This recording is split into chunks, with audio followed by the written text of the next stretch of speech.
Kita akan bahas surat Al-Baqarah ayat 180 sampai 182. Ya, surat Al-Baqarah 180 sampai 182. Ayat ini menjelaskan tentang aturan dalam perkara wasiat, ya. Jadi ada satu perkara yang diwajibkan Allah, ya, bagi orang-orang tertentu, namanya wasiat. Jadi wasiat ini ada ketentuannya. Yang ketentuan itulah yang dijelaskan Allah di Al-Baqarah 180 sampai 182. Kita baca ayatnya. A'udzubillahi minasyaitonirrajim.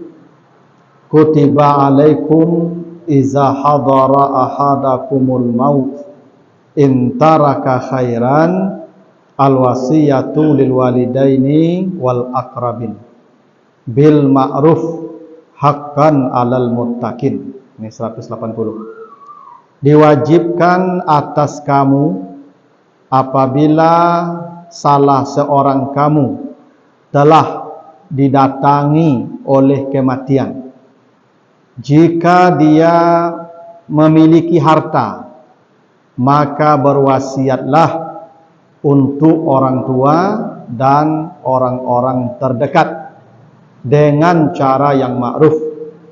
Itu kewajiban atas orang-orang yang bertakwa. Ini artinya 180. Jadi kata Allah, diwajibkan apabila telah datang kematian, jika yang akan mati memiliki harta, maka berwasiatlah, ya, untuk orang tua dan orang-orang terdekatnya dengan cara yang ma'ruf. Jadi di sini Allah menyebutkan ada satu perkara yang mesti dilakukan, ya, bagi orang tertentu, namanya wasiat. Kata wasiat dalam ayat ini dikaitkan dengan 3 perkara. Pertama, iza hadara ahadakumul maut, bila kematian sudah terasa dekat. Mulai agak sasak angok, tu wasiat deh. Ya, lah sakit lutut, lah sakit pinggang, lah sakit parui, mata lah mulai berair-air. Tu dak kelamo le tu. Tu tanda mati dah rakit nama tu. Berwasiat lah le. Itu ya. Kalau kematian sudah terasa dekat. Yang kedua, jika meninggalkan harta, dikaitkan dengan objek tertentu, harta. Kepada siapa? Kepada orang tua dan kerabat akrabin, orang-orang terdekat. Nah, dari sini para ulama mendefinisikan apa itu wasiat. Wasiat itu adalah pemberian tertentu di waktu tertentu kepada orang tertentu. Itu namanya wasiat. 3. Pemberiannya tertentu, waktunya tertentu, orang penerimanya tertentu. Kapan waktunya? Ketika kematian sudah terasa dekat. Jadi kalau sekarang saya berpesan, ini belum wasiat namanya nih, karena saya masih sehat.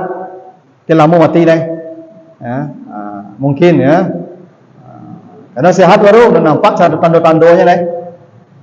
Tapi kalau saya sudah jatuh dari kursi ini, lah satu-satu nafas ambo, dah ya memang dah kelamo, tapi ambo masih sadar.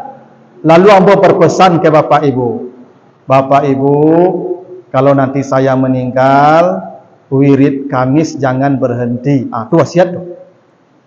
Ya, karena ambo lah mati deh. Biasanya wasiat ku ibu lama tekanannya tuh, lama hilangnya di hati dan benak orang yang mendengar itu. Karena di detik-detik terakhir itu, ya, menjelang dia menghembuskan nafas terakhirnya. Itu wasiat, waktunya menjelang kematian datang. Yang kedua, objeknya tertentu. Jadi wasiat ini Bapak Ibu hanya dalam 2 hal saja. Satu, masalah hak agama. Nanti disebutkan di surah Al-Baqarah 132 dan 133. Ya, Al-Baqarah 132 dan 133. Wa wassa biha Ibrahimu bani wa Ya'qub ya bani ya innallaha astafa lakumuddin fala tamutunna illa wa antum muslimun. Ketika Nabi Ibrahim hendak wafat, dikumpulkan anak cucunya semua. Ya, ketika Nabi Yakub hendak wafat, dikumpulkan pula anak cucunya semua. Nabi Ibrahim, Nabi Yakub berwasiat. Apa wasiatnya? Agama Islam ini agama yang dipilihkan Allah untuk kalian. Inilah agama yang benar. Jangan kalian mati kecuali sebagai orang muslim. Nah, ini wasiat namanya nih. Jadi wasiat itu satu masalah agama. Saya kalau menjelang mati, saya pesan ke anak saya, nak-nak, nanti kalau ayah sudah meninggal, ya baca Quran ya tiap hari. Nah, itu wasiat tuh. Anak-anak saya mesti melakukan itu. Wasiat. Karena masalah agama. Masalah agama. Yang kedua, masalah harta. Nah, itu tadi itu. Ya, intaraka khairan, jika dia meninggalkan harta. Nah, jadi masalah harta wasiat itu, ya. Saya kalau mati nanti, saya bilang sama anak-anak saya, tolong ya, uang saya 50 juta dikasih ke masjid. Nah, itu boleh. Atau uang saya 50 juta kasih ke panti asuhannya, itu boleh. Itu wasiat. Wasiat itu masalah harta. Nah, jadi dua saja masalah wasiat ini. Masalah agama dan masalah harta. Lain daripada yang dua ini, wasiat ini tidak wajib ditunaikan. Lain daripada masalah harta dan masalah agama. Ya misalnya ada ya bapak-bapak berpesan, nak, kalau mati apa besok kuburan di kampung ya di Solok Selatan, misalnya itu. Mati yang boleh di Padang tu ibu. Anak-anak saya tidak wajib itu mengantarkan saya ke Solok Selatan tu. Tidak, karena itu bukan masalah harta, bukan masalah agama. Bumi Allah sama saja, di mana mati kuburkan saja di sana. Ya, kamu nyusah orang tinggal. Ya kalau ada piti yang bulan itu tidak apa. Di mana mati kubur saja situ lah. Ya, jadi masalah itu bukan masalah agama, bukan masalah harta. Tidak wajib ditunaikan tu. Kalau wasiatnya begitu, dia kalau nanti ibu wasiat mati ama besok kubur di kampung, kalau tidak dikuburkan di kampung pun tidak apa-apa tuh. Ya, karena tidak wajib ditunaikan wasiat yang begitu. Ada jamaah saya ya bertanya, Pak Ustadz, dulu suami ambo berwasiat menjelang mati. Wasiat suami ibu, kecik suami ambo, dan kalau mati besok kau jangan berlaki nak. Wasiatnya. Ya karena istri kau rancak ibu mungkin dia ingin berpisah je, istri kan mungkin ingin dikaserubuh sama istri kau besok. Wasiatnya begitu. Ya kalau mati di besok kau jangan berlaki nak. Mau tanya ibu tadi labi dah ibu. Allah Ustaz alamun. Abang sebut ibu kau menikah ya. Karena wasiat yang begitu tidak wajib dipenuhi itu. Ya. Walau mati itu orang takkan menikah. Boleh dikirim berlanjur dah waktu bulan nah. Wah dah mati senang. Ya. Itu wasiat yang begitu tidak mesti dipenuhi itu. Kalau mati dah selesai urusan tu, habis idahnya pada-pada menikahlah. Jangan dihalangi pula dia menikah dengan wasiat yang begitu. Ya siapa yang ngasih nafkah dia, yang ngasih belanja dia? Ya dah. Oh nanti di surga saya ingin ketemu dia lagi Ustaz. Ya nanti ada Allah yang mengatur itu. Ya mati sila dulu. Ya. Jadi pikirlah yang tinggal tu. Ya. Kamu nikahnya kamu ngasar di nyola deh. Itu wasiat yang begitu tak mesti tunaikan tu. Ya. Jadi yang wasiat itu dua saja, harta atau masalah agama. Ambo punya anak ambo punya anak lah, cucu ambo kok nampak dia ambo agak ya cenderung ke ya beraja agama, ambo pasan kan ambo ye. Besok kau mati ambo anak angko masuk pesantren ya.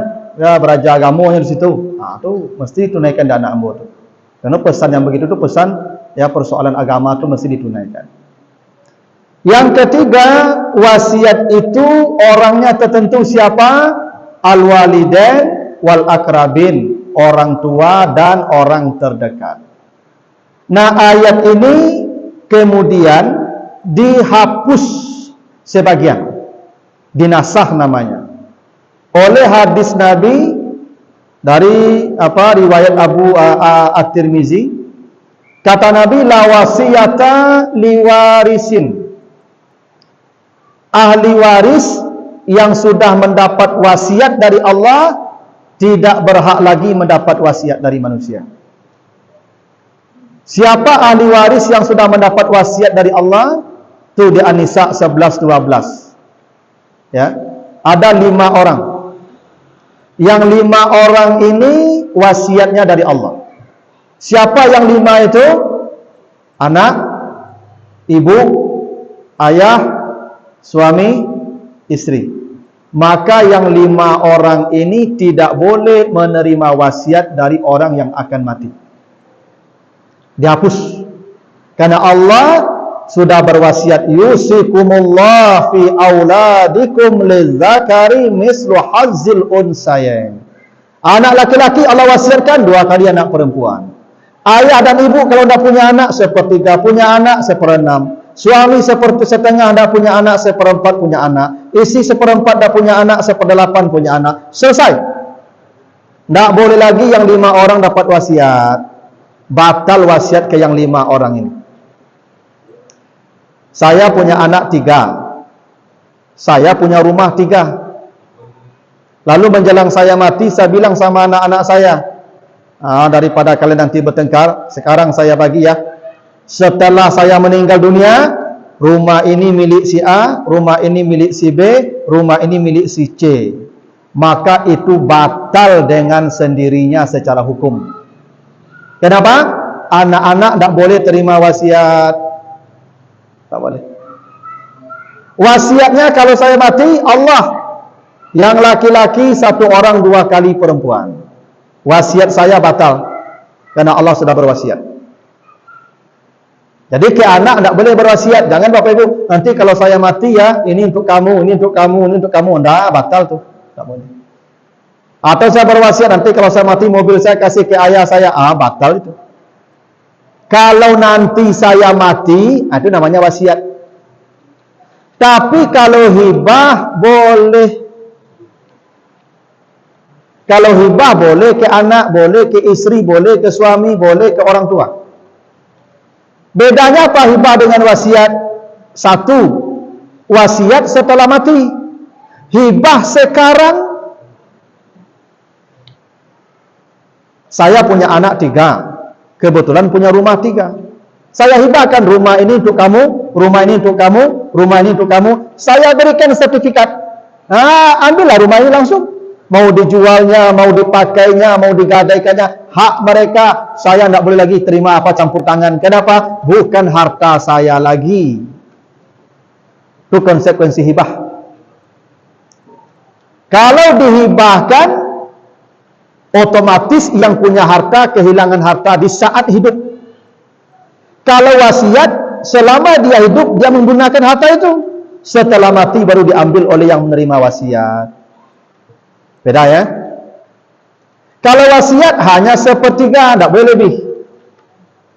Saya berwasiat, nak, nanti kalau ayah mati, tolong ya tanah ini kasihkan nanti ke yayasan, misalnya bangun masjid. Ternyata nilai tanah itu separuh dari harta saya, hanya 1/3 anak saya wajib menunaikan wasiat.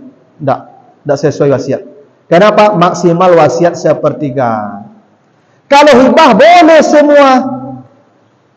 Saya menghibahkan harta saya boleh saja. Semua. Kan itu harta saya, tidak ada yang bisa menghalangi. Jadi ibu kalau ke anak, wasiat tidak boleh, hibah boleh. Tapi catatannya Bapak Ibu kehilangan harta langsung ketika dihibah. Ya. Misalnya begini, istri saya tidak bekerja. Saya bekerja. Semua penghasilan milik saya, rumah milik saya. Mungkin saya tidak punya anak. Nanti kalau saya meninggal, istri saya hanya berhak 1/4 di rumah ini. Selebihnya diambil saudara-saudara saya. Kasihan saya, istri saya nanti mau tinggal di mana? Maka saya hibahkan rumah ke istri saya. Boleh? Rumah ini saya hibahkan ke istri saya. Saya bikin catatan, ada notaris, ada wadah saksi 2 orang. Nah, milik istri saya. Maka sejak hari itu saya tidak punya rumah lagi. Rumah ini milik istri saya. Maka saya berkata ke istri saya, perkenankan saya menumpang di sini ya sampai mati. Oh, silakan dah menumpanglah. Ya, boleh. Oh, kalau jajuknya kamu tu nyusi ambil. Lo lah kantong kasih buruk, dia baju buruk pulang leh. Itu konsekuensi hibah tu, Pak. Makanya apa-apa kalau menghibahkan ke orang rumah, fikir-fikir aja panjang umur mereka campak tu, Pak.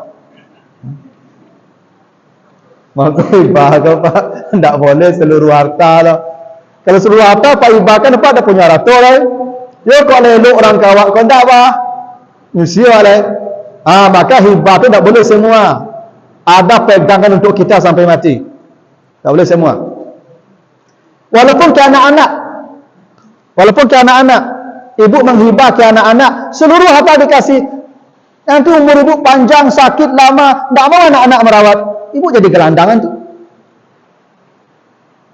Walaupun dikasihkan ke anak, tetap tak semuanya dihibahkan. Ada pegangan, kalau mati nanti jadi warisan. Bagilah. Sebab kalau dihibahkan, bapak ibu tidak punya harta lagi. Kalau wasiat nanti setelah mati diambil, maka beda wasiat dan hibah. Yang 5 orang tadi tidak boleh dapat wasiat.